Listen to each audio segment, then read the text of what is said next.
Olá, boa noite pessoal. Estamos começando mais uma aula de psicologia jurídica, nosso curso online ao vivo. Obrigada pela audiência, hoje aqui sempre.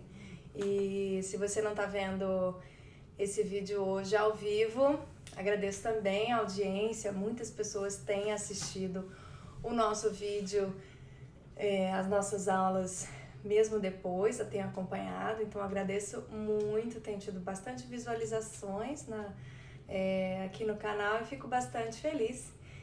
Então é isso, vamos a mais uma aula, nessa nossa terceira parte, né? Eu falei que era uma trilogia, mas a gente ainda vai ter mais um pouco sobre a psicologia jurídica nas varas de família.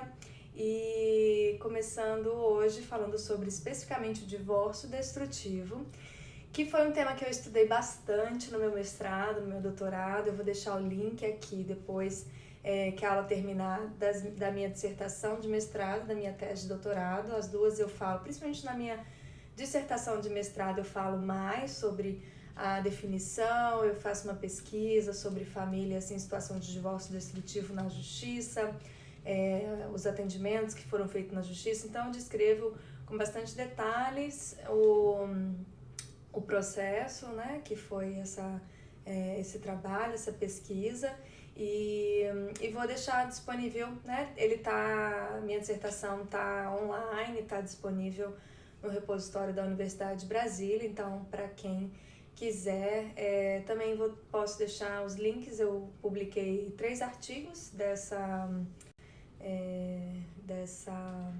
minha pesquisa de mestrado. E é isso, eu vou fazer um resuminho aqui. Eu sei que 1h30 não é tão resumo assim, mas fico feliz de poder estar falando sobre esse tema, que é um tema bastante difícil, que atinge aí muitas famílias, principalmente no contexto da justiça, e às vezes o contexto da justiça não ajuda, às vezes mais atrapalha do que ajuda. Então é isso. Deixa eu ver aqui esse pessoal do bate-papo, só deixar aqui no ponto.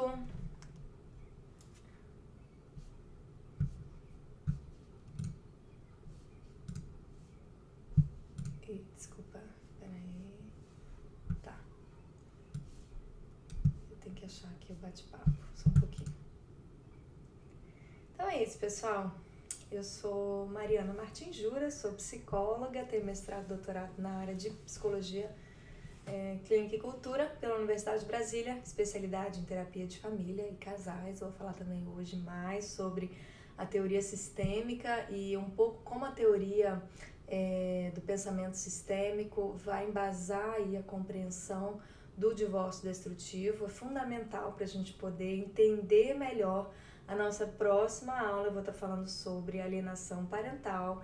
Eu sei que é um interesse muito grande de muitas pessoas, tem sido bastante divulgado na mídia, principalmente depois da lei em 2010. Então eu vou falar na nossa aula que vem sobre alienação parental. Então a aula de hoje é bastante importante. Eu vou trazer conceitos, vai ser uma aula mais teórica, mas que é muito importante aí, principalmente para os profissionais entenderem a compreensão sistêmica aí do conceito de alienação parental. Então, lá na transmissão ao vivo, a gente olha o bate-papo. E como sempre,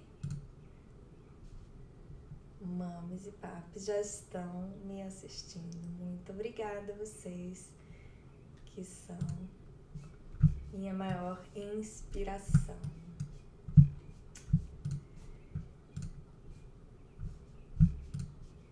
Então é isso. Só um pouquinho. Desculpa aí, ó. Ok. Então, vamos seguir aí. Vamos falar um pouquinho, então. Como eu falei, eu vou estar falando de aspectos da teoria sistêmica, para a gente entender melhor o fenômeno do divórcio destrutivo. Então, vou falar um pouquinho de alguns conceitos e é até legal que fica como um arquivo aí também dessa teoria que é bastante divulgada e bastante importante na área da psicologia, principalmente para quem trabalha com casais e famílias, mas não somente, né? Ela é uma teoria, uma abordagem, assim como tem várias outras abordagens na psicologia, como tem a psicanálise, o psicodrama, Gestalt, o behaviorismo. A teoria sistêmica ela é mais uma forma, é uma lente, né? É um viés, aí, uma leitura dos fenômenos humanos a partir dessa teoria. E desde a graduação, desde que eu fiz uma matéria chamada Psicologia Conjugal e Familiar, em que a gente aprende mais sobre a terapia de família e como que essa teoria surgiu no contexto do atendimento de famílias, mas que se extrapola para outros contextos e na justiça também. Esse é uma teoria bastante utilizada aí na perspectiva sistêmica, no contexto jurídico, e eu gosto muito, enfim, é a minha ótica, é a minha lente de olhar, de enxergar os fenômenos humanos, de enxergar os processos psicológicos. Então, eu vou falar um pouquinho aí de conceitos da teoria sistêmica que vão ser importantes aí para a gente entender o divórcio destrutivo e, na próxima aula, a alienação parental. Então, quais os conceitos sistêmicos que eu vou falar aqui hoje, tá? E aí, baseado principalmente no livro da Maria José Esteves de Vasconcelos, no seu livro Paradigma Sistêmico, Pensamento Sistêmico, em que ela vai falar do paradigma sistêmico como uma forma que extrapola o pensamento positivista da ciência, e ela traz aí como uma forma, uma sistematização científica, trazendo uma perspectiva mais ampla dos fenômenos vivos, principalmente, tá? Eu não vou entrar muito em detalhe, mas eu vou falar dos pressupostos científicos que embasam aí a teoria sistêmica, para a gente falar um pouquinho disso. Depois eu vou falar no próximo slide sobre sistemas e subsistemas, depois sobre relações e a importância do olhar relacional, processos de comunicação, tá? Então, vamos falar primeiro sobre esses 3 pressupostos. Então, o primeiro pressuposto da teoria sistêmica, visando aí um paralelo, né, uma contraposição, na verdade não é uma contraposição, mas uma complementaridade ao pensamento positivista, que visava no pensamento positivista a objetividade. O pensamento sistêmico traz como pressuposto a complexidade, no sentido de entender que os fenômenos, principalmente os fenômenos vivos, e aí incluindo aí, obviamente, nós, seres humanos, e os processos sociais, culturais, são todos fenômenos complexos, no sentido de que são várias relações, inter-relações que se influenciam e se inter-influenciam de forma aparentemente caótica, mas que existe sim uma ordem no caos, né? Então é uma visão não linear, né? Uma visão recursiva, né? Que a gente fala no sentido de uma espiral. Então não é nem circular, né? Que alguns outros sistêmicos trouxeram, mas a gente já entende algo como um processo que pode até parecer repetitivo, mas que está sempre em transformação, né? Então, os fenômenos que a gente, às vezes, né? A gente pensar, por exemplo, no nosso dia a dia, né? Às vezes, o nosso dia a dia são repetitivos, né? A gente acorda, come, dorme, trabalha, enfim, tem toda uma sequência aí, uma rotina que parece uma repetição, mas que, na verdade, a gente sabe que é apenas uma tentativa de trazer uma certa ordem, um certo controle para um tempo que é bastante infinito, né? Que não tem fim, no caso, enfim, está sempre tá sempre mudando, né? Então, o nosso dia, embora pareça repetitivo no dia seguinte, ele é cheio de particularidades, cheio de diferenças, um dia nunca é igual ao outro, e ao longo do tempo a gente vai vendo o quanto de transformações que acontecem, né? Transformações que são previsíveis todos os dias ou imprevisíveis, né? No nosso dia a dia. Então, a nossa vida é complexa, enquanto o paradigma positivista tinha uma visão de querer simplificar, objetificar, né, os fenômenos para a gente poder analisar, e o pensamento sistêmico traz a priori que os fenômenos já são complexos, que não tem como a gente minimizar ou separar uma parte sem tentar uma visão do todo, uma visão ampla, tá? E aí eu vou estar falando mais sobre isso quando eu falar de sistemas e subsistemas. Um outro pressuposto é o pressuposto da instabilidade, nisso que eu também falei. Embora a gente tenha uma estabilidade aparente, a nossa vida ela é instável. Ela está sempre em transformação, em mudança, sempre... Então, ela é instável, né? Embora pareça estável, a gente esteja sempre buscando uma estabilidade. A instabilidade é também um dado fundamental, necessário para a vida, independente da vida humana, enfim, da vida.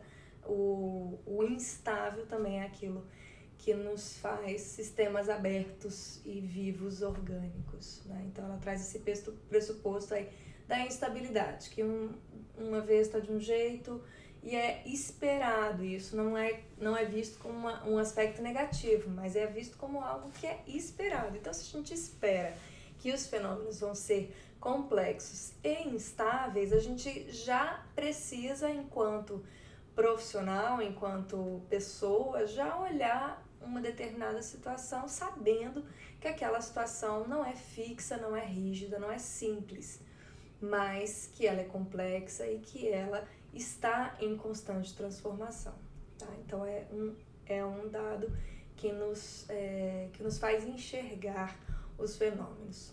E um outro aspecto bastante interessante também da perspectiva sistêmica se trata da intersubjetividade. Enquanto o paradigma positivista da ciência visava uma visão objetiva do fenômeno, em que separava o observador daquilo que é observado, que visava o observador não participa do fenômeno, ele apenas descreve de uma forma bastante afastada, neutra. O pensamento sistêmico, a priori, também já compreende que não existe objetividade completa, que não existe separação entre observado e o que é observado, né? Entre observador e observado. E sim que há uma inter-relação, uma influência daquele que está analisando na forma como se apresenta uma determinada questão, né? Então, dentro das questões da justiça, então, se a gente for trazer o aspecto da complexidade, da instabilidade, da intersubjetividade, é o quanto que os profissionais e as pessoas que são atendidas, as suas subjetividades, elas impactam e elas estão presentes o tempo todo na análise dos casos, né? Então, quando a gente fala, por exemplo, que um juiz ele tem que ser imparcial ou ele tem que ser neutro, é no sentido de tentar minimizar essa subjetividade, mas a gente sabe que ela é parte do humano também. Não existe humano sem subjetividade, né? Porque nós não somos robôs. Enquanto profissionais, enfim, se a justiça fosse, enfim, se a gente tivesse um programa com algoritmos logísticos num computador, num software, em que eu colocasse uma causa, todos os seus negócios, todos os seus quesitos e o próprio computador me desse uma tomada de decisão, né, isso seria aí talvez uma tentativa de uma objetificação aí de uma justiça, do que é justo, do que é certo, mas enquanto a gente tem um humano realizando uma análise de algo, a subjetividade sempre vai estar presente, tá? Então isso é muito importante da gente compreender, né, de que na justiça também a nossa subjetividade enquanto profissional, e aí seja máximo tentando o máximo de neutralidade, o máximo de imparcialidade possível, a nossa subjetividade sempre estará presente. Por isso a importância da gente estar sempre trabalhando com a equipe, da gente sempre discutir casos em supervisão, ou trabalhar em duplas, ou ter com quem dialogar sobre tomada de decisão, no sentido de estar tendo aí uma outra avaliação, né? E na própria justiça a gente sabe que o sistema de justiça, quando garante aí o acesso ao recurso, uma segunda instância, terceira instância, até quarta instância, no sentido de estar realmente avaliando aí por pares essa subjetividade aí que vai sendo minimizada quando você tem o mesmo entendimento por mais pessoas, né, naquele julgamento. Então, é uma tentativa de diminuir a subjetividade, mas ela está presente, ela acontece, tá? Então, esses pressupostos são muito importantes da gente entender. Enfim, esse é um resuminho aí do que a teoria sistêmica traz enquanto pressupostos gerais desse paradigma. Obviamente que tem vários outros detalhes e aspectos importantes serem estudados, mas fica aí para quem tiver interesse dar continuidade aí nesses estudos, lendo aí, principalmente eu recomendo Pensamento Sistêmico, é o livro da Maria José Esteves de Vasconcelos.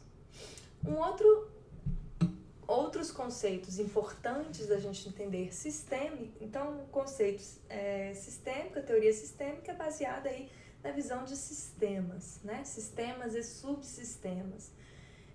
No sentido da gente saber que existem microsistemas que estão inseridos em mesosistemas, inseridos em macrosistemas, e todos eles se interinfluenciam.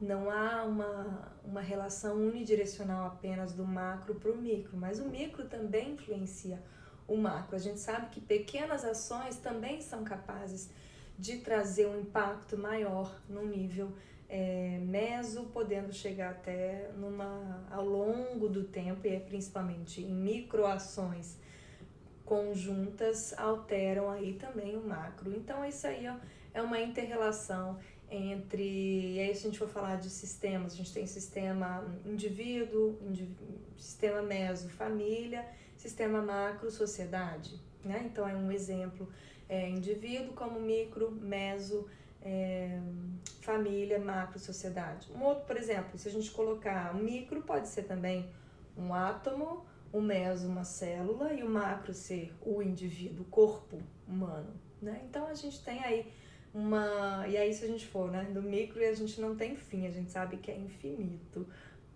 Né, quando a gente entra no microscópio, quando a gente também amplia, a gente sabe que não tem fim. Pelo menos não, na nossa compreensão ainda não chegou. O máximo que a gente foi ali no final foram as partes do átomo, enfim, pensando aí nas micropartículas de elétron, nêutrons, enfim, né? Não vou entrar muito nessa discussão. A gente sabe que e aí, o que formam os elétrons, o que formam os prótons, e aí a gente vai entrando mais no micro, né? E no macro também, quando mais a gente vai tendo uma visão ampla, a gente vai vendo outras formas, outras dimensões. Então é importante a gente estar sempre se contextualizando. É importante a gente estar trabalhando com os sistemas, da gente saber que nada está isolado. A gente sempre tem partes menores, a gente sempre vai fazer parte de algo maior, né? Então, e tudo isso vai estar vai estar interagindo. Então, por exemplo, falando do meu corpo humano, obviamente que a minha saúde, as minhas células, os meus sistemas, subsistemas corporais, seja digestivo, sanguíneo, seja neurológico, enfim, esses sistemas eles se interagem e se alguma parte não se desequilibra, obviamente que vai desestabilizar todo o meu corpo. Isso vai afetar as minhas relações dentro de um sistema meso, vai influenciar nas minhas relações da minha família, que pode, por exemplo, influenciar alguém, sei lá, eu posso, por alguma questão, trazer uma dificuldade no trabalho para o meu chefe ou para minha chefe, que trazendo, enfim, outras mudanças. Então, tudo se interrelaciona, né? E mudanças, e todos os sistemas são sistemas e subsistemas ao mesmo tempo, né? Não há aí a gente não tem um fim, mas a gente precisa entender, por exemplo, que numa família é o que a gente considera como um sistema, a gente traz uma certa delimitação de fronteiras no que é família, mas que dentro da família a gente vai ter subsistemas, que são os subsistemas relacionais, no caso, por exemplo, que a gente vai falar bastante, divórcio, que a gente já falou bastante, é o subsistema parental, que é formado pelo mesmo subsistema conjugal, e muitas vezes essas funções desses subsistemas que são formados pela mesma pessoa, em alguns casos, se confundem, né, com o aspecto da conjugalidade, da parentalidade, e quando há um divórcio é importante compreender que aquelas funções parentais, o relacionamento parental precisa continuar em prol dos filhos, né? Então é essa compreensão aí de subsistema que a gente precisa entender, de que a família, mesmo após um divórcio, esse subsistema precisa continuar existindo, precisa continuar funcionando aí de uma forma saudável, né, para os filhos principalmente, e para si próprio, né, também. É muito ruim ter uma relação, você fazer parte, ser responsável por um subsistema negativo, ruim. Então, é importante, né, essa compreensão aí de sistemas e subsistemas, né, que fazem parte aí também da teoria sistêmica. E aí isso nos leva a um outro conceito, que é o conceito de relações, em que a gente vai estar olhando para o entre. O grande salto da teoria sistêmica, trabalhando com famílias, foi olhar as relações. Então não é olhar fulano ou fulana, mas é olhar o que está acontecendo no entre eles. Então a gente tem João e tem Maria. A gente não está interessado no João ou na Maria ou nos dois, a gente está interessado no entre, né? Então, o que cada um, ou o que está acontecendo entre eles nessa relação, que pode ser, que geralmente é bastante diferente da relação, por exemplo, do João com a Joaquina, né? Que é diferente da relação da Maria com Pedro, né? Então, a gente tem relações que, mesmo tendo os mesmos indivíduos, a gente configura e muda totalmente o processo. Então, olhar o entre, olhar como está aquela relação. Então, é importante a gente também, isso na situação de divórcio, porque quando a gente, principalmente na situação de divórcio destrutivo, que a gente vai falar aí mais pra frente, que é o tema da nossa aula de hoje, a gente muitas vezes vê pais e mães que se acusam, que falam, porque ele, porque ela, porque é o que ele falou, o que ela falou, e sempre olhando para o outro, sempre acusando o outro, sempre buscando justificar as causas no outro e se colocando como vítima, né? Esse processo, né, de só olhar a culpa, o culpado é o outro, né, porque o outro, você esquece de olhar a sua participação naquela relação. E quando a gente olha para a relação, a gente não está querendo saber o que é culpa do outro ou culpa do um, né? A gente quer saber qual é a responsabilidade de ambos nessa relação, né? O que cada um pode fazer, né? E aí no sentido de pensar nos aspectos futuros, né? Tanto de se analisar como parte do problema, como também parte da solução, né? Então, quando a gente vê uma situação de divórcio destrutivo, nunca é culpa de um só, nunca é responsabilidade de apenas uma pessoa. A gente falou isso também na última aula sobre os inimigos ferozes, em que quando dois estão brigando, se é um divórcio destrutivo, os dois estão ali brigando constantemente, é porque os dois estão envolvidos, participando ativamente daquela relação destrutiva, né? Então, a gente vai olhar para a relação, olhando aí corresponsabilidades, né? E aí a gente sai do ponto de vista de olhar o que é culpa de um, o que é culpa de outro, para olhar o que ambos contribuem para essa relação e que ambos, né? Porque se a gente considera que se um muda, a relação muda, né? E isso é fato. Numa relação, porque uma relação ela é feita, ela não existe relação sozinha. Você estabelece relação com o outro ou com outros, né? E essa relação, se um muda, e esse é um grande compreensão da teoria sistêmica também. Uma das razões da gente também, inclusive, utilizar a teoria sistêmica para atendimento individual, porque se um muda, todo o sistema muda. Porque o sistema, por mais, como a gente falou também do micro, por mais quando o micro ele está muito forte, impregnado pelas influências do macro, mas se ele é bastante firme, coerente com a sua mudança, e se aquela mudança de fato foi uma mudança significativa, que não tem retorno, não é uma coisa que, eu só estou testando, é uma mudança que a gente chama na teoria sistêmica também de segunda ordem, e as mudanças de segunda ordem são mudanças que não dá mais para você voltar, não tem como você ser diferente, não tem como você voltar ao que era antes, foi uma mudança definitiva, uma mudança que não há mais volta. Então, se você é coerente com essa mudança, e aí no sentido de uma mudança trazendo aí uma perspectiva positiva, se você muda positivamente, aquela relação vai mudar. Da mesma forma, ao contrário, se você muda também negativamente e tudo passa, enfim, se você se transforma, algo acontece, por exemplo, na sua vida, vamos supor, né, eu sempre dou esse exemplo, eu acho horrível, mas se você sofre um acidente que te deixa, você perde parte do seu corpo, né? Sei lá, um braço, uma perna, que Deus me livre, nunca isso aconteça, mas na hipótese, porque a vida é instável, né? E essas coisas nem sempre a gente consegue prever ou controlar. Então, se a gente perde parte do corpo, a gente nunca mais vai ter aquela parte de volta. E obviamente que isso vai impactar na sua compreensão de você como um todo, né? Obviamente que se é uma parte pequena ou se aquela parte significativa vai depender o quanto que aquela mudança é estrutural na sua vida.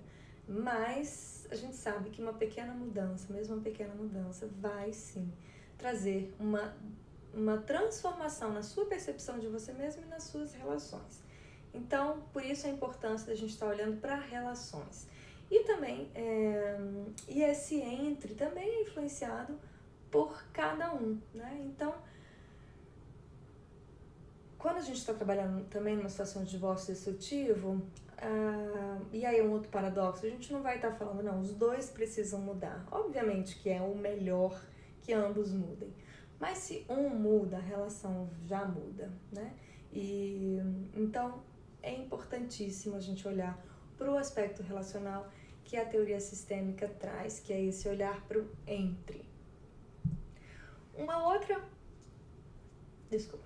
outro conceito muito importante também na teoria sistêmica é de comunicação. E aí eu recomendo um livro fantástico que se chama Pragmática da Comunicação Humana, de vários autores aí do grupo de Palo Alto, na Califórnia, que foram um dos precursores aí da teoria sistêmica, do pensamento sistêmico, que eles falam que a comunicação, né, os processos de linguagem, a comunicação entre as pessoas, ele é o que dita aí as relações, né? Então as relações, elas são baseadas na forma como as pessoas se comunicam. Então é mais importante a forma do que o conteúdo. Então não é tanto o que você expressa, mas o conteúdo daquilo que você fala, mas sim a conotação, a forma como você comunica é que vai ditar as regras daquela relação. Então, as conversações são, né, dentro da perspectiva da comunicação, as conversações vão ditar aí o entre eu, tu, ele, elas, eles, né, então o foco aí também nesse entre aí, baseado na forma como a gente se comunica, não apenas naquilo que a gente quer dizer, mas no como a gente está dizendo. E muitas vezes, nas situações, não só de divórcio destrutivo, mas trazendo na situação do divórcio destrutivo, quando a gente, às vezes, quer informar algo que é bastante importante, significativo, mas a forma como a gente comunica para o outro genitor faz toda a diferença. O tom, as palavras que são utilizadas e também, e aí quando se fala, e eu falei muito disso também na outra aula, quando a gente traz para o aspecto da linguagem escrita, né, e-mails, mensagens, WhatsApp, aí entram esses recursos tecnológicos que a gente tem hoje em dia. Quando a gente começa a utilizar, a gente não sabe muito bem o tom que a pessoa está usando. E aí a gente começa a interpretar achando que a pessoa está... E aí trazendo... porque aí tudo vai ditar o tom que aquilo está sendo dito. Por isso é muito significativo, principalmente nas comunicações humanas, os emoticons, né? Essas carinhas, elas foram muito significativas e surgiram ao longo do tempo porque as pessoas foram percebendo que na comunicação escrita só escrever não significava, não trazia necessariamente a entonação que você estava querendo dar. Então uma carinha mandando um beijinho ou sorrindo traz toda uma outra conotação, às vezes, por exemplo, da questão da ironia, enfim, várias formas de linguagem aí que podem atrapalhar a comunicação, principalmente quando se tem aí uma situação de conflito, de briga, de raiva, de ressentimentos que ficaram aí para uma situação de divórcio. A comunicação é algo que a gente precisa tomar muito cuidado. E os maiores problemas da humanidade são relacionados com comunicação. Não só o que a gente quer dizer, mas a forma como a gente comunica. E a comunicação, e aí também a teoria sistêmica sempre vai dizer isso, a comunicação ela é sempre falha, ela sempre vai ter erros, porque aquilo que eu comunico, aquilo que eu falo, está sendo entendida de diversas formas por aqueles que escutam. Então, e aquilo que eu estou querendo dizer não necessariamente não está sendo ouvido da mesma forma como eu estou pensando internamente. Então, esse erro, essa falha na comunicação, ela é necessária, inclusive, para o desenvolvimento da humanidade. Sem esses erros, essas dificuldades, a gente não evolui. Né? Senão a gente precisaria nem falar, porque cada um entraria aí na telepatia um com o outro e entenderia muito fácil. Mas a comunicação, ela é falha e a gente precisa, na verdade, trabalhar no sentido de transformar a comunicação mais clara possível. E aí, não apenas naquilo que eu estou falando, mas o que eu estou dizendo com aquilo que eu estou falando, o que eu estou querendo dizer. E aí a gente fala da metacomunicação, enfim, não vou entrar em detalhes, mas da importância, numa situação de divórcio, a gente tomar cuidado e prestar bastante atenção sobre como a gente está se comunicando e sempre admitir que às vezes a falha está no entre, a falha não está só naquele que ouviu, não está naquele que falou, e muitas dessas falhas elas são inclusive não intencionais, né? Então são falhas que acontecem porque é da ordem, né? É do pressuposto da comunicação haver essas falhas. Então, quanto mais a gente dialoga, quanto mais a gente esclarece os pontos difíceis, e aí quanto menos sentimentos aflorados, né, de raiva, emoção, tristeza, quanto mais tranquilo e menos afetado por emoções fortes, né, que nos alteram, né, tanto pensamento quanto batimento cardíaco, isso tudo impacta no que a gente interpreta aí dessa comunicação. Então é muito importante a gente aprender a se comunicar, aprender a estudar mesmo sobre, aí eu também recomendo comunicação não violenta, E eu esqueci de colocar, mas vou colocar aqui. Se puderem também me lembrar de colocar o link aqui. Existe um curso de comunicação não violenta, se não me engano é gratuito até, de uma brasileira que trouxe aí também online essas aulas, bastante interessante, da gente aprender a se comunicar, a comunicar o que a gente está querendo dizer e deixar e confirmar com o outro se o outro entendeu exatamente aquilo que a gente quis dizer. E se não entendeu, também não tem problema, a gente repete ou a gente se expressa de uma outra forma, no sentido de não se deixar também emocionalmente abalado, porque o outro não está entendendo o que eu estou dizendo, porque às vezes não é falha mesmo de nós humanos, né? Então, esse aspecto da comunicação é muito importante também dentro da gente, principalmente dentro da situação de divórcio destrutivo, de se trabalhar. E aí dentro da comunicação eu também ressalto um conceito também aí da pragmática da comunicação humana, que é um formato de escalada simétrica. O que é escalada simétrica? Vocês já viram as pessoas quando brigam e aí, sei lá, os irmãos começam a brigar e xingam um, xingam o outro, aí os pais chegam lá, mas quem foi que começou? Ah, mas ele que começou, mas foi ele que falou aquilo antes, mas foi porque você falou aquilo antes, mas porque você olhou pra mim daquele jeito, mas porque você também...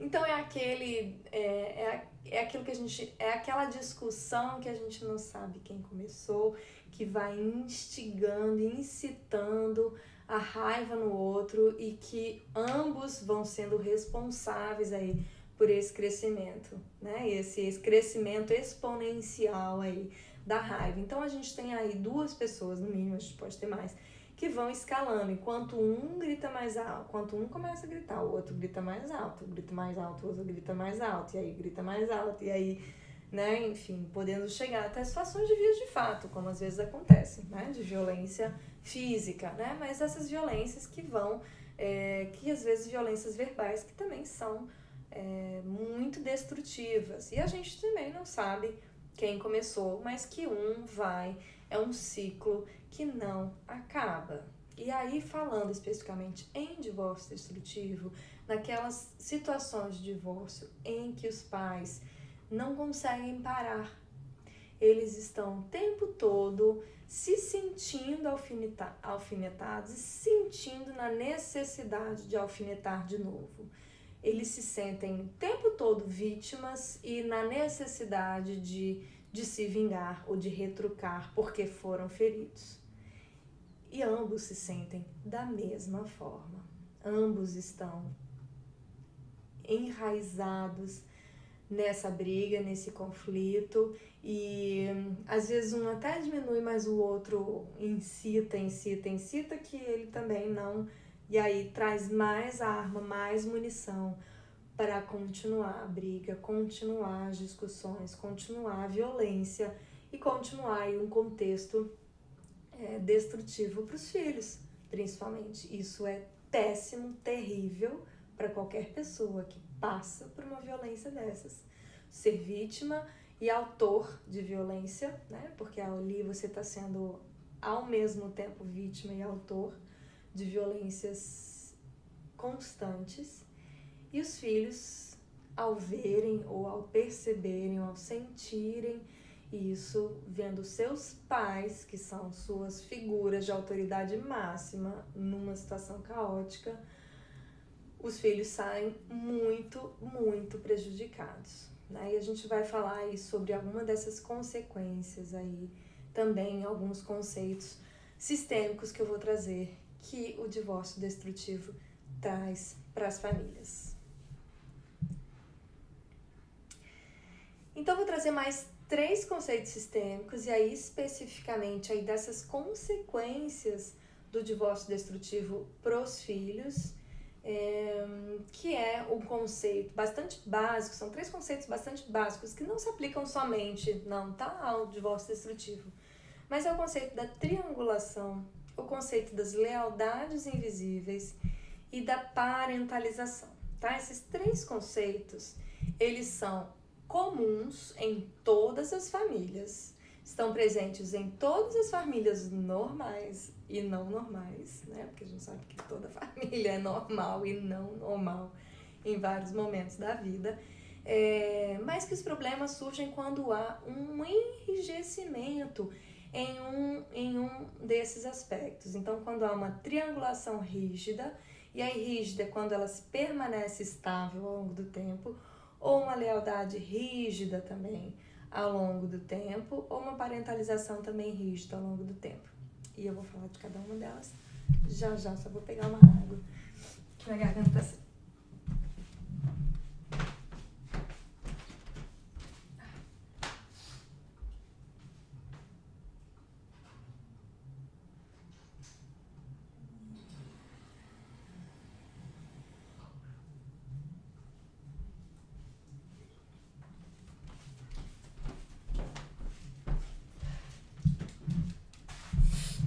Na última aula, meu pai falou que eu não bebo água. Hoje eu fiquei com vontade de beber água. Tá muito seco também, o ar tá ligado. E acho que deixa mais...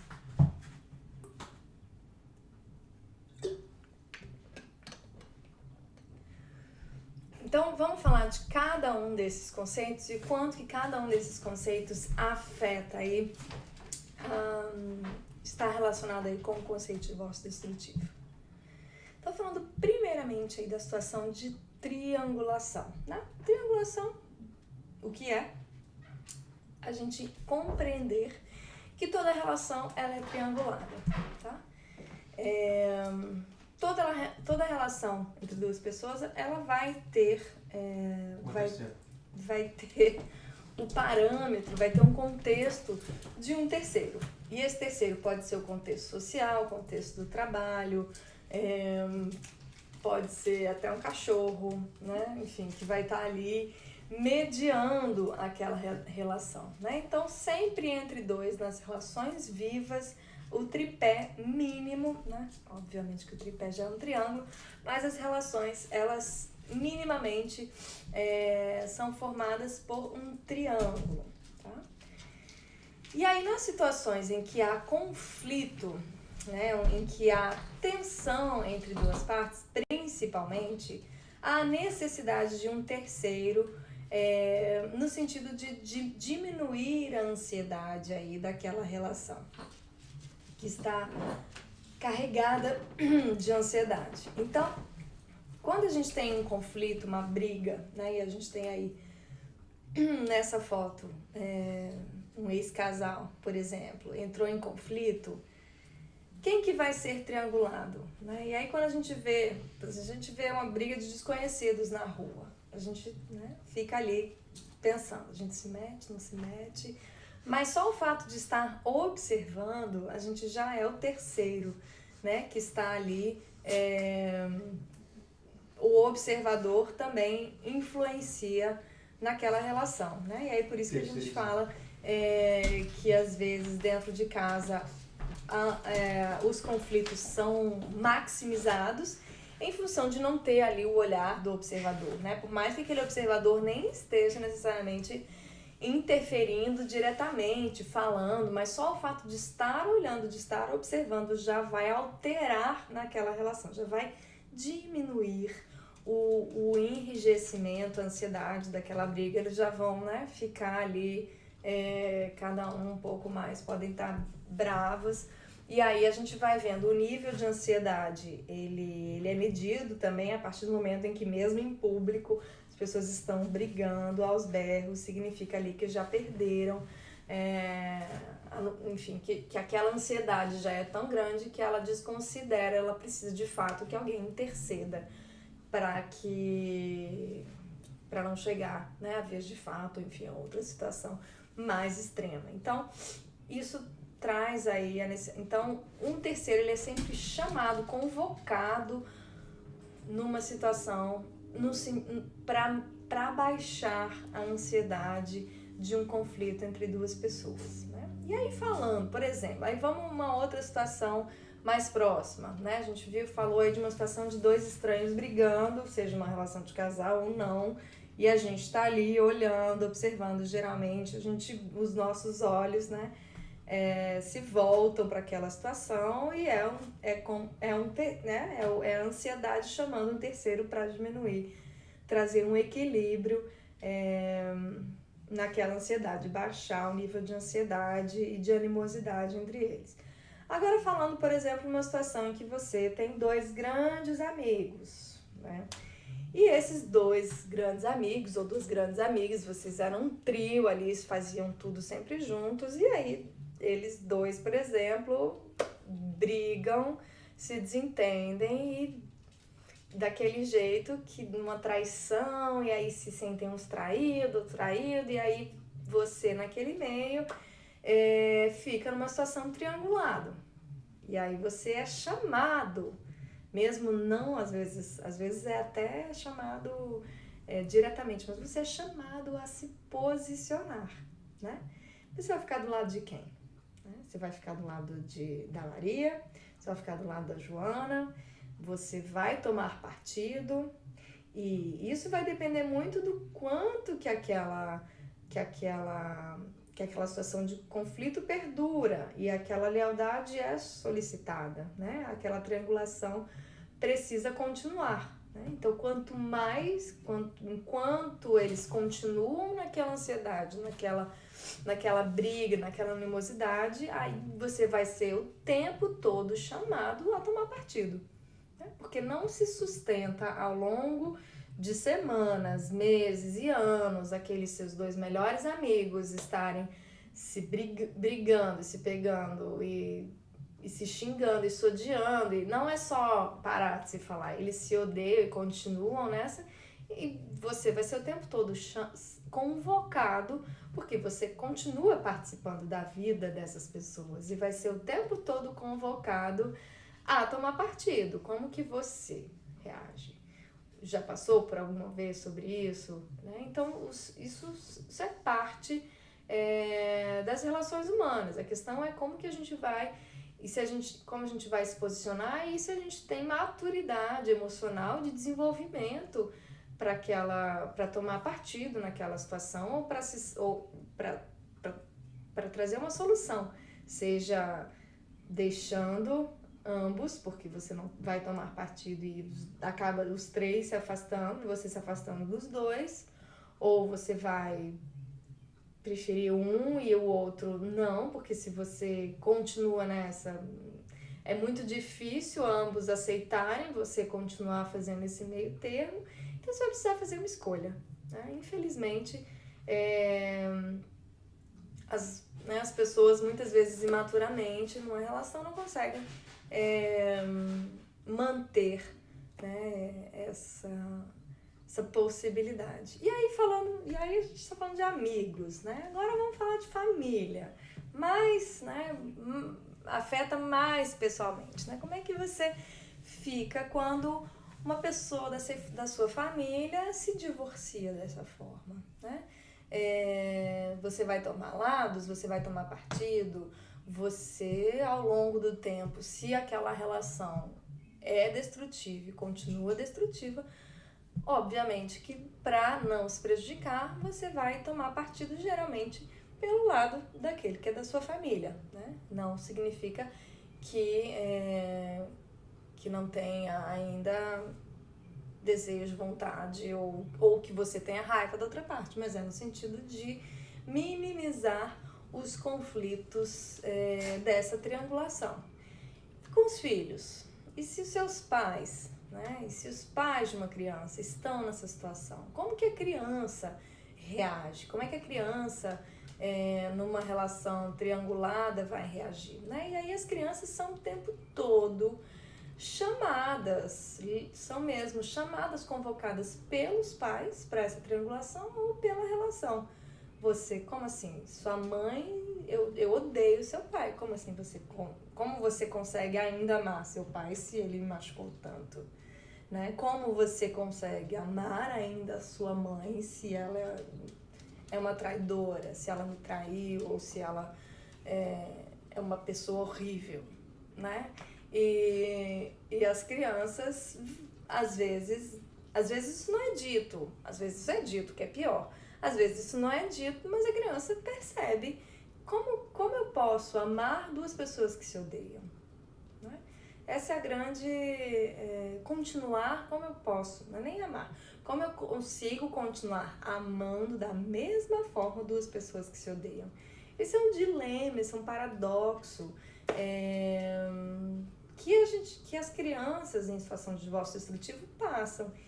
E esse paradoxo pode trazer sequelas graves, no sentido de haver rompimentos, inclusive simbólicos de personalidade, rompimentos psicológicos, emocionais, que quando a gente fala no sentido de surtarem, de não verem nexo, porque como eu consigo sustentar um amor de duas pessoas que se odeiam, né, que continuam se odiando ao longo do tempo, e essa situação parece só piorar, né? É muito difícil para os filhos, e aí vão surgir principalmente aí esses próximos fenômenos que eu vou falar para vocês mais para frente. Então, os triângulos aqui que a gente vai vendo também. Então, se pai e mãe, né, eles não se falam, existe aí um rompimento entre eles, né, que é o que vocês podem ver aqui nessa figura. O filho, nesse momento, mantém uma relação tranquila, boa com ambos os pais, mas... E se eles não se falam, mas ele consegue transitar em um lado e em um outro sem menores problemas, se o filho consegue, ok, né? É uma situação difícil, mas se a criança ao longo do tempo, mesmo com esse rompimento entre os pais, consegue manter, que é o que a gente falaria lá dos companheiros zangados, né? Eles têm dificuldade de comunicação, mas ele consegue manter esse trânsito, ele está triangulado, mas ao longo do tempo, mantendo-se esse padrão dele com ambos os pais, ok, isso vai trazer prejuízo, não vai trazer muitos prejuízos ao longo do seu desenvolvimento. Agora, se essa relação entre pai e mãe é uma relação conflituosa, que é o que vocês podem ver nessa segunda imagem, em que há um conflito, a relação, o filho vai começar a tomar partido, né? O filho ou a filha, né? Então, pode ser que uma das relações diminua a frequência, contato, e a outra aumente, né? Trazendo aí um conflito, uma triangulação, né? Então a gente está vendo aí que as crianças, elas são trianguladas nesse conflito parental, né? Principalmente as crianças que são aí o elo de ligação, né? Principalmente entre pai e mãe, o principal, o único elo, além dos bens que se divide, né? Que se parte, que se destrói, né? Filho a gente não divide, não racha no meio, não dá pra vender, dividir por dois, né? Então filho, crianças, humanos, a gente não faz isso, né? Não pode fazer isso, embora alguns pais até gostariam, né? O que a gente divide, vai dividir aí o tempo, né? Dos filhos, mas não se divide amor também, por exemplo, não é algo também possível de se dividir, mas o tempo, né, de convivência aí vai ser algo que pode ser disputado aí na justiça, né? E aí muitos pais aí também vão ser bastante destrutivos nessa briga de quantidade de tempo que querem aí ter com o filho, no sentido de ter 50% exatos ou 53%, enfim, né? Fazem essas milhares de contas aí no sentido de terem o seu direito, né, do filho, mas a gente sabe que isso pode mudar ao longo do tempo, não significa que se você for ver o seu filho 60% do tempo, 70% do tempo, ou ficar com 30% do tempo, não significa que você vai ter uma relação pior, né? A gente fala a quantidade é importante, mas a qualidade desse tempo é muito mais importante. E não é qualidade só no sentido de coisas divertidas que você faz com seu filho, mas de como você se relaciona de forma tranquila, positiva e madura, né, com seu filho. Bom, esse conceito de triangulação, mas ele é mais importante ainda para a gente ter esses nossos dois próximos conceitos, que é o conceito de parentalização, que é o quê?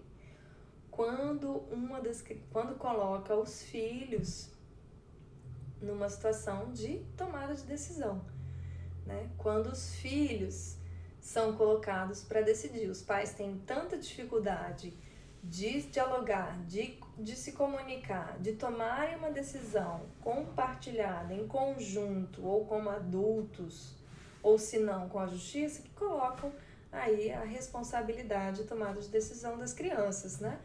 E na teoria familiar isso é bastante comum, né? Os conflitos conjugais acontecem muitas vezes, e aí sendo casados ou divorciados, quando se colocam os filhos, né, sobre ombros de gigantes, né? Então, quando um dos pais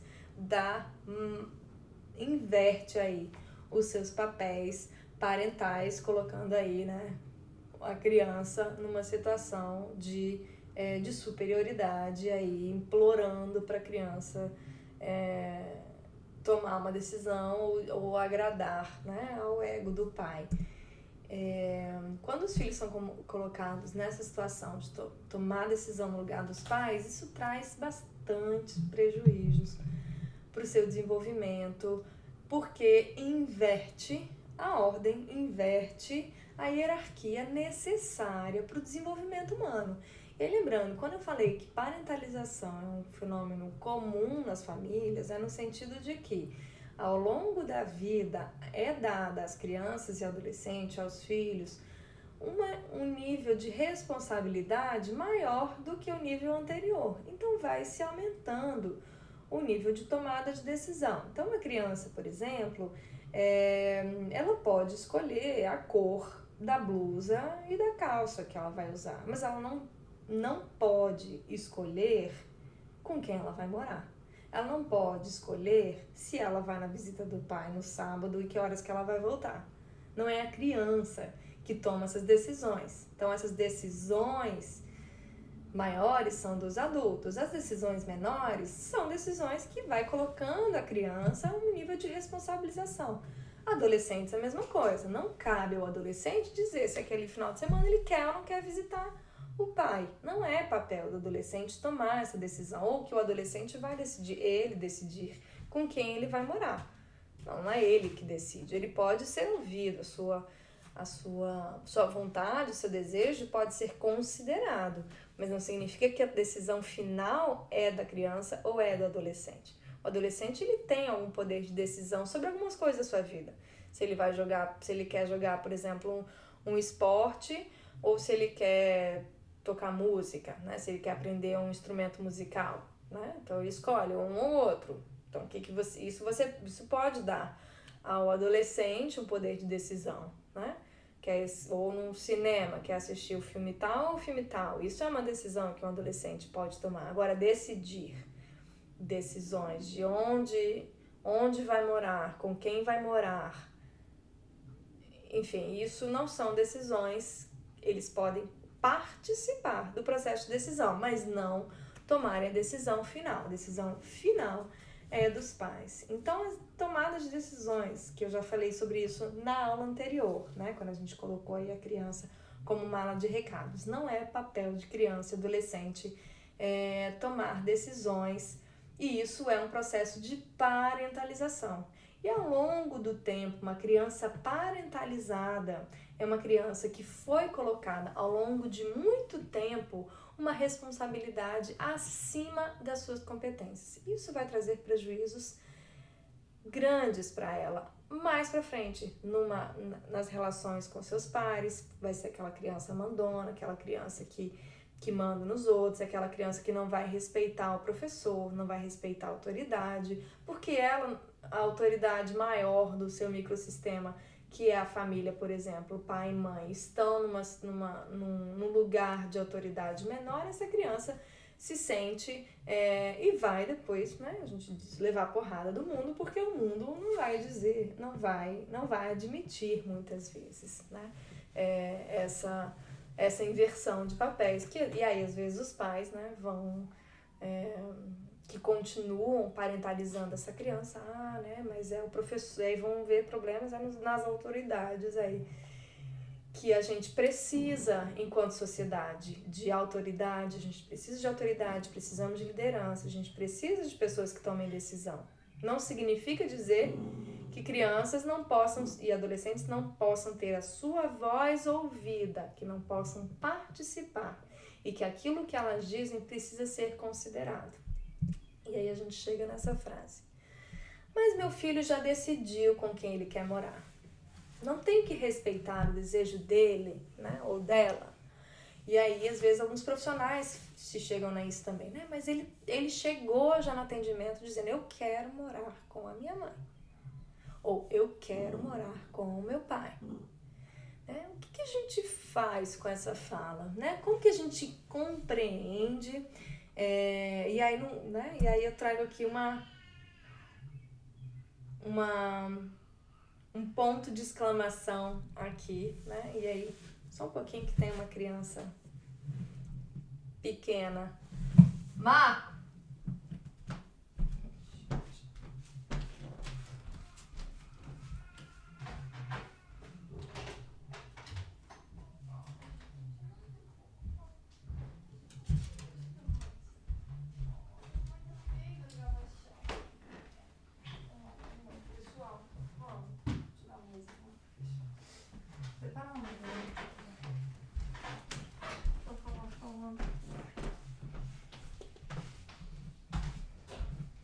Falando em parentalização, olha quem tá mandando aqui hoje.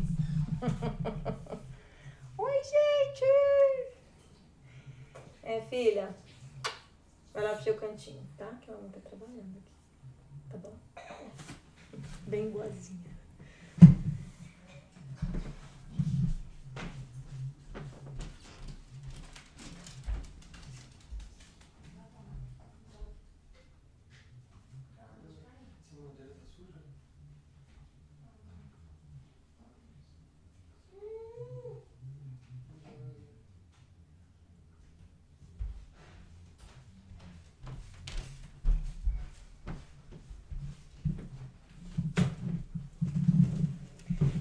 Desculpa a interrupção mais uma vez.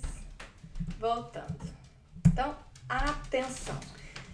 Se a criança ou adolescente já chega pro pai, pra mãe, pro profissional, pra quem quer que seja, dizendo com quem ele quer morar, com quem ele quer ficar, o que ele quer fazer de sua vida, está tão ansioso que ele precisa tomar uma decisão, que ele precisa dizer, cuidado, essa criança já foi colocada num processo em que ela precisava decidir.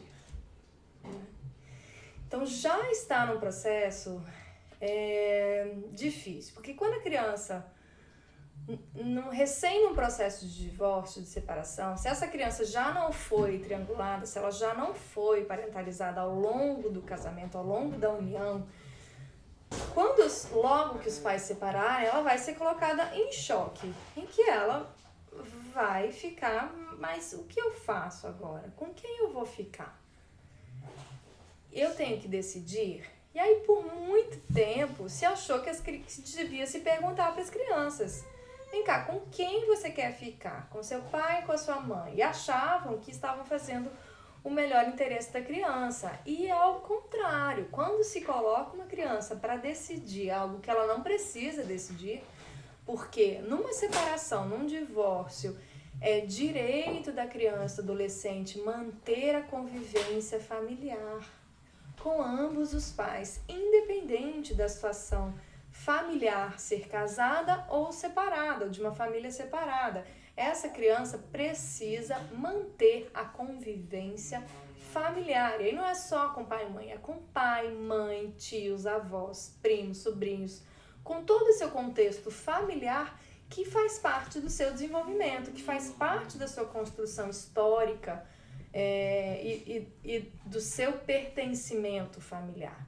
A criança não pode ser colocada numa situação em que ela tem que colocar na balança em que ela tem que tomar uma decisão. Quando a criança já expressa livremente por ela mesma, porque a gente sabe que ela já passou por um processo de lealdade, algum processo de parentalização em que ela precisou escolher. Quando essa criança chega num ponto de tomar uma decisão por si só, sem ninguém perguntar, eu quero ficar com a minha mãe, eu quero ficar com meu pai, a atenção é um sinal de preocupação, é um sinal de que essa criança, em que a relação dos pais já está afetando o desenvolvimento dessa criança, já está afetando nela achar que ela precisa ser mais leal a um ou a outro, que ela precisa escolher, e ela não precisa escolher.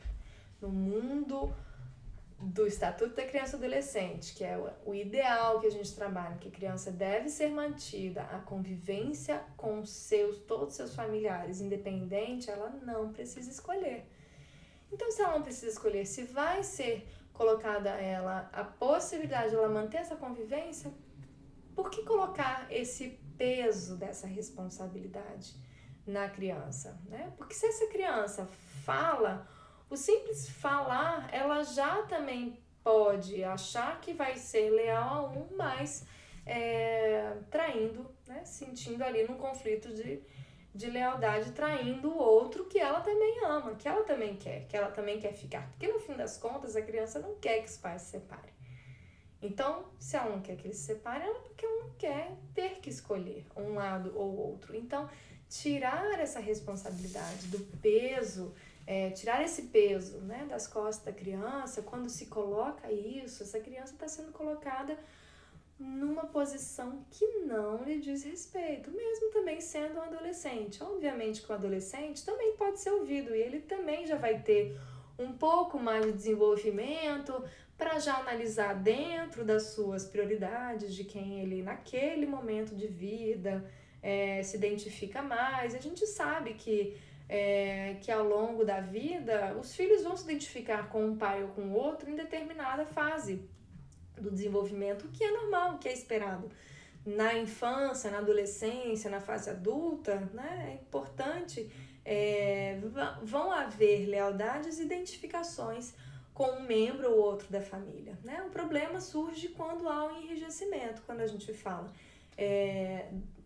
que aí é o próximo slide, das lealdades invisíveis. Quando a gente tem uma lealdade exclusiva, né, em que há um conflito de lealdade exclusiva em que ele só pode escolher um e o outro precisa ser excluído, o outro precisa ser minimizado, isso traz um grande sofrimento para a criança de ter que cindir a sua identidade, porque todos nós somos frutos de duas pessoas, né? Obviamente que não somos formados só por duas pessoas, porque a gente se forma por mais de outras pessoas ao longo da vida, mas pai e mãe, eles têm um peso simbólico muito forte na construção da nossa identidade.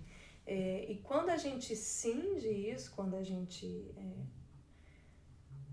por uma situação de divórcio destrutivo, a gente quer apagar um dos lados, isso vai trazer um prejuízo muito grande para a construção da identidade dessa pessoa, né, ao longo da vida. Então, né, quando essa criança é colocada nesse conflito, e às vezes não é nem colocada diretamente por um dos pais, mas é porque naquela fase já tinha uma afinidade maior, ou a criança se identificou com o sofrimento de um dos genitores, às vezes acaba se colocando numa situação de parentalização, a criança própria se coloca numa necessidade de tomar partido, né?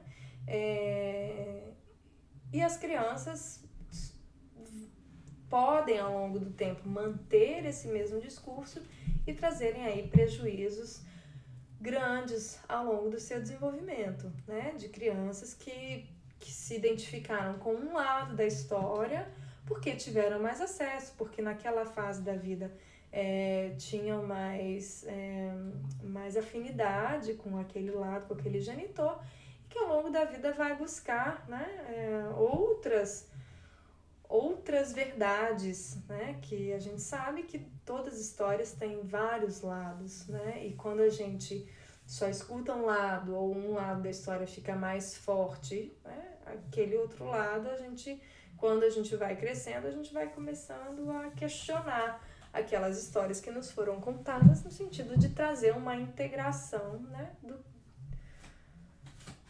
Uma integração e uma tomada de decisão daquilo que é próprio do indivíduo, né? Então, o próprio indivíduo vai trazer o próprio discurso, e aí, que é o que a gente coloca aí na maturidade, no desenvolvimento, de poder fazer uma síntese dessas histórias que lhe foram contadas e tomar uma decisão. E se ela é sempre capenga para um lado e tendenciosa, né, enviesada aí por esses lados, isso traz grandes prejuízos e infelizmente essas lealdades elas acontecem em todas as famílias, né? E aí voltando a falar da normalidade disso, toda família tem processos de lealdade, todas. Você tem mais de duas, vai ter lealdades até cachorro, enfim, cachorro, periquito, papagaio, filhos, um filho. E se trata de questão de afinidades naquele momento, não se trata de ser amor maior ou amor menor, mas naquele momento vão existir algumas lealdades que vão formar aí a dinâmica daquela família que vai se transformando ao longo do tempo. O problema são quando essas lealdades se enrijecem, né? Ao longo dos anos, se permanecem enrijecidas por muitos anos, trazendo prejuízo aí, principalmente quando a criança ou adolescente é impedido aí de transitar tranquilamente entre casas, né, de pai e mãe. E aí falando, não é responsabilidade de um ou de outro genitor, mas de ambos os genitores de manterem um contexto litigioso, porque se pai e como a gente falou, da corresponsabilização, não é só o genitor que é em que a criança é leal, que é o responsável. O outro também participou e participa desse contexto de animosidade, de briga, em que a criança é o tempo todo colocada a decidir, né? Então, seja estando na presença de um ou de outro, se a criança percebe o tempo todo o clima de ódio, de raiva, de desqualificação entre os pais, essa criança vai sentir que precisa tomar partido e isso vai se enrijecer com o passar dos anos e as pessoas vão ter uma visão enviesada, equivocada aí desse processo e às vezes colocarem como um processo de alienação parental. E às vezes é uma coparticipação aí, que é o que a gente vai falar mais especificamente aí na aula que vem, em que a gente vai analisar mais especificamente a situação de alienação parental.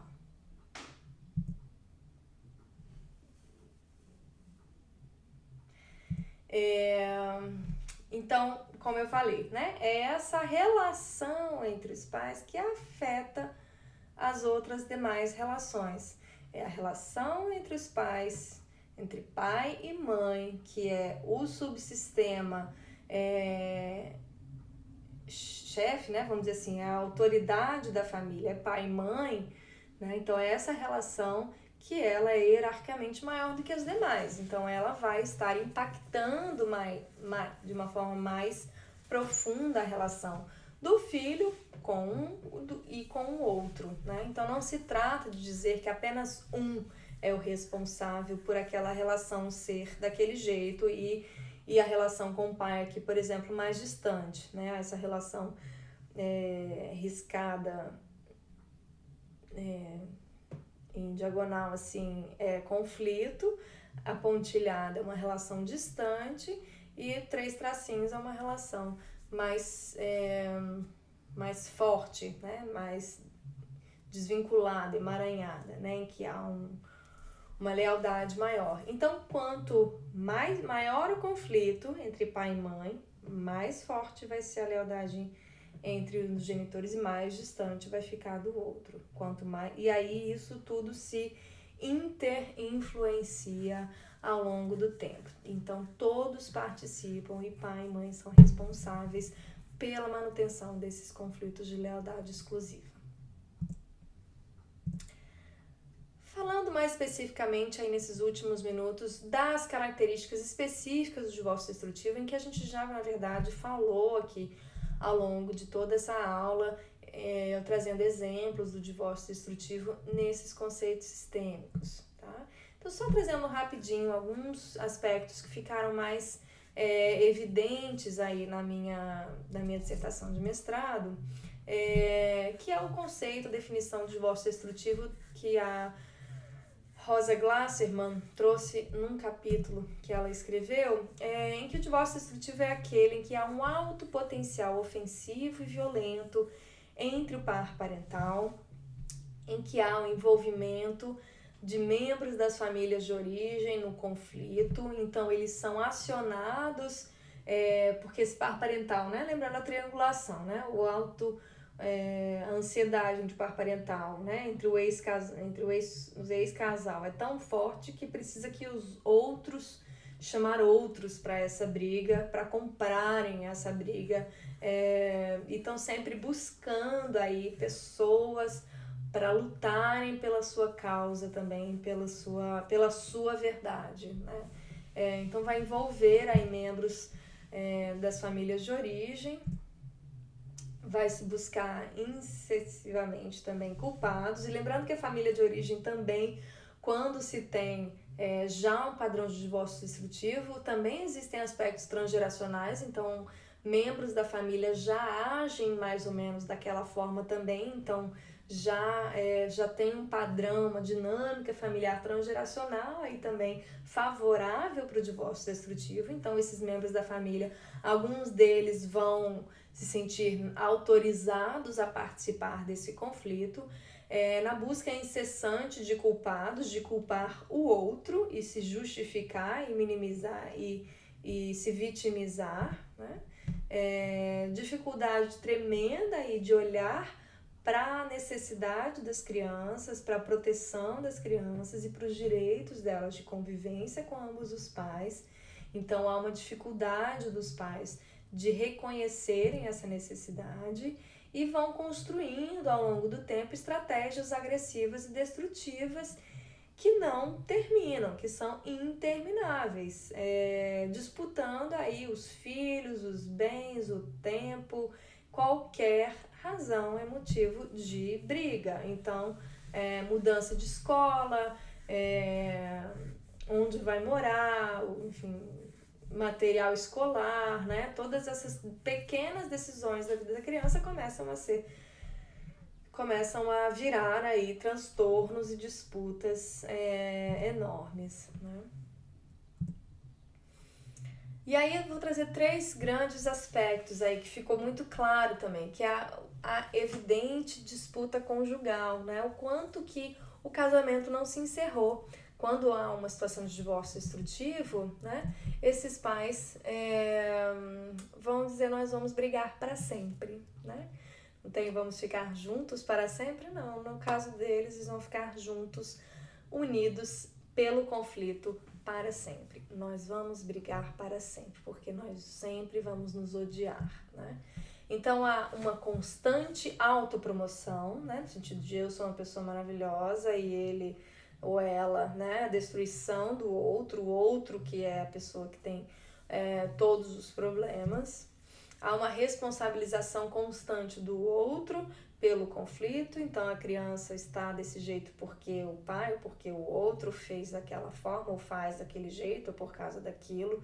Um dos casos mesmo da minha dissertação de mestrado era bastante difícil para um dos meninos de 11 anos de idade ouvir o tempo todo do pai dizendo o quanto que, de uma forma desqualificando, o quanto que ele era igual à mãe dele, né? Então todas as vezes que o menino ia visitar o pai, o menino falava e se irritava por ver traços da mãe no menino, e aí o menino se sentia agredido, e aí obviamente não começou a boicotar, não querer ir nas visitas, porque se sentia agredido, violentado ali no momento das visitas, e depois esse pai foi entrar com processo de alienação parental, dizendo que a mãe estava dizendo que a criança não queria, né, ir nas visitas, né?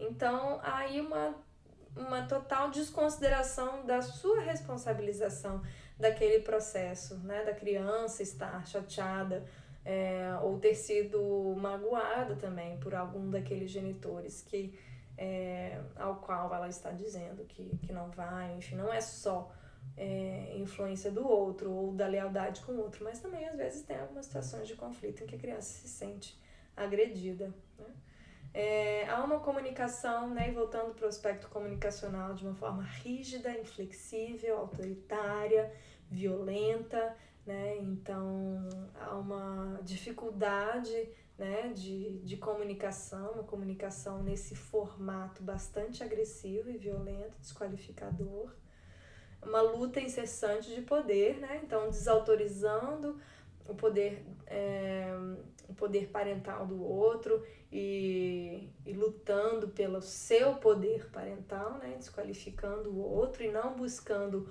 uma unificação do poder parental, mas o tempo todo disputando quem é que tem mais poder sobre a criança.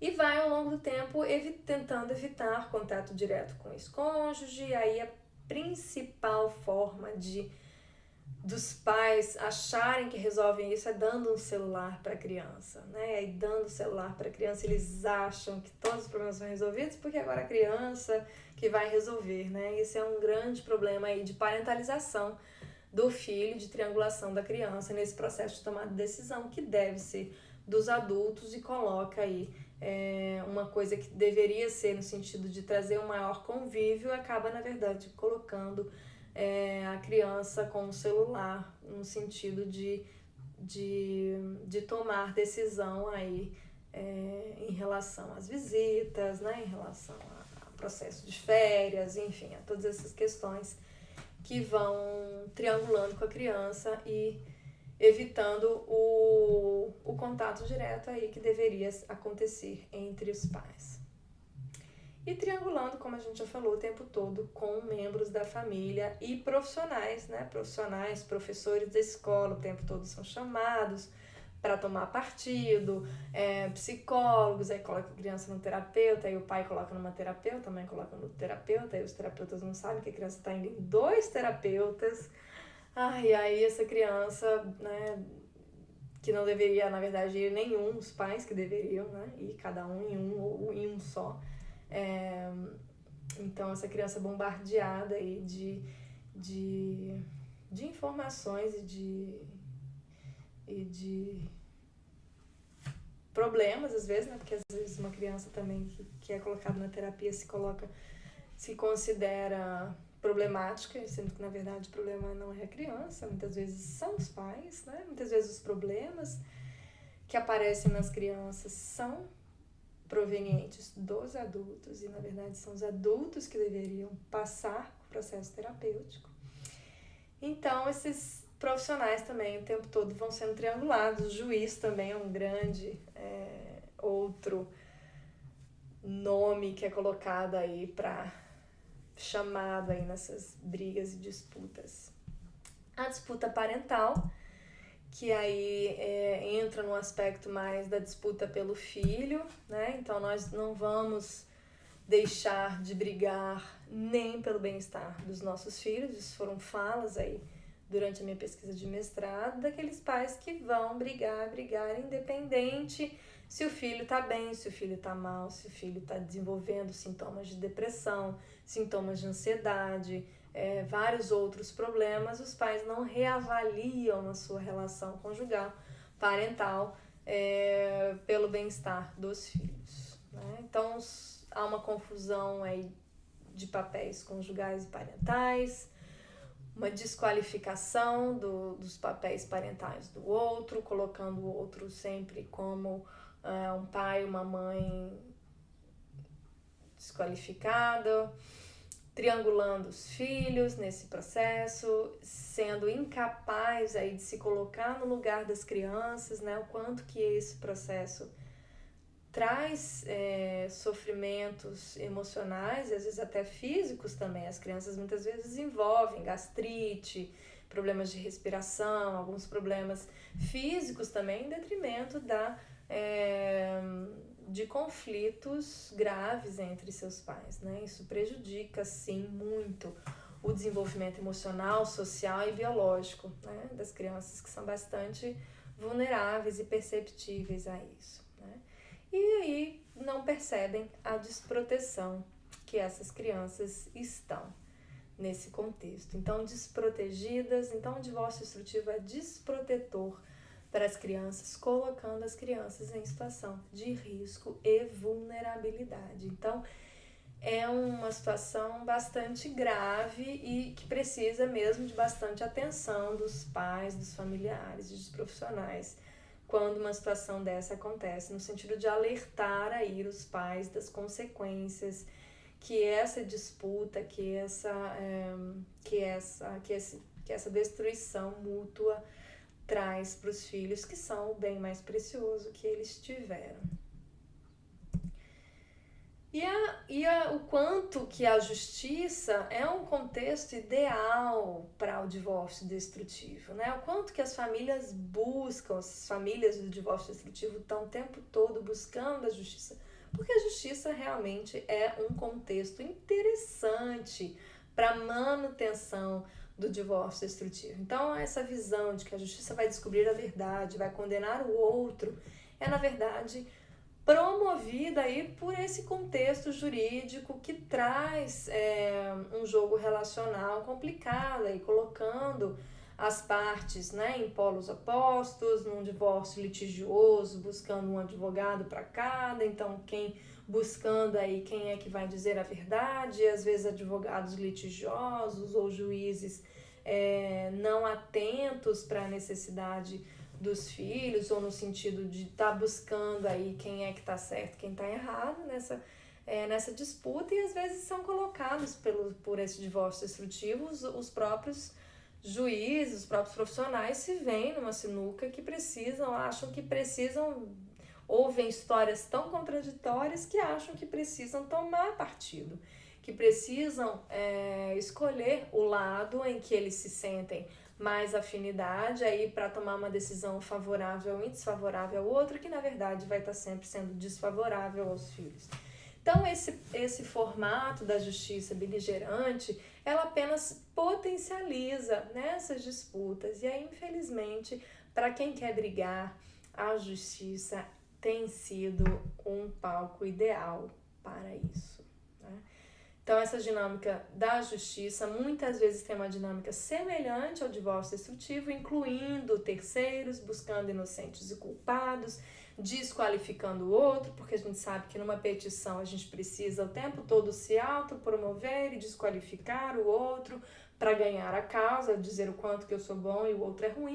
Então a gente vê o quanto que esse formato da justiça litigiosa ela é semelhante e casa bem com a dinâmica do divórcio destrutivo, potencializando os conflitos e não sendo aí sendo o melhor ambiente para se manter no conflito. Então, a importância aí de outras ações que a justiça já tem desenvolvido, que os juízes estão sendo formados, né, em psicologia jurídica, por exemplo, tendo uma atenção maior a essas situações que colocam aí, trazem aí uma justiça menos beligerante, uma justiça mais atenta aí para as necessidades das famílias e das crianças e adolescentes principalmente.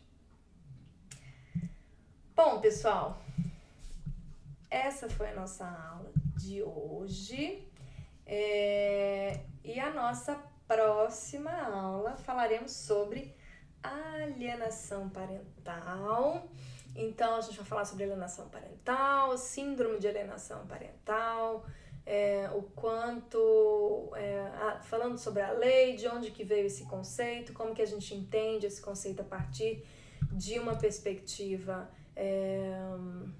sistêmica, né?